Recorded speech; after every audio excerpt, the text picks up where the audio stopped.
July August অভ্যুত্থান পরবর্তী নতুন বাংলাদেশে কর্মসংস্থান সৃষ্টিতে কাজ করবে বিশ্বব্যাংক।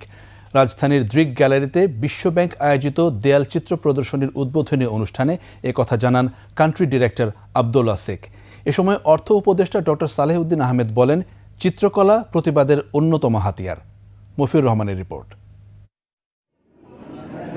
রাজধানীর দৃক গ্যালারিতে paint your sky make it yours শিরোনামে বাংলাদেশের তরুণদের দৃষ্টিভঙ্গি নিয়ে দেয়ালচিত্র প্রদর্শনীর আয়োজন করেছে বিশ্বব্যাংক। এটি উদ্বোধন করেন অর্থ উপদেষ্টা Saleh Uddin Ahmed.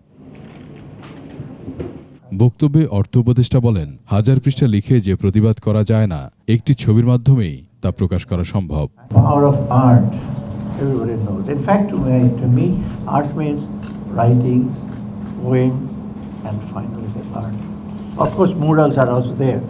These are really very strong media to express. এই সময় বিশ্বব্যাংকের কান্ট্রি ডিরেক্টর বলেন, বাংলাদেশের তরুণরা জুলাই আন্দোলনের মাধ্যমে বিশ্বে অনন্য নজির তৈরি করেছে। Our current partnership framework for Bangladesh stress the importance of creating jobs for the million of young Bangladeshi entering the job market every year, job by private sector. একমাত্র ওয়ালটন এসি দিচ্ছে 1 বছরের রিপ্লেসমেন্ট গ্যারান্টি।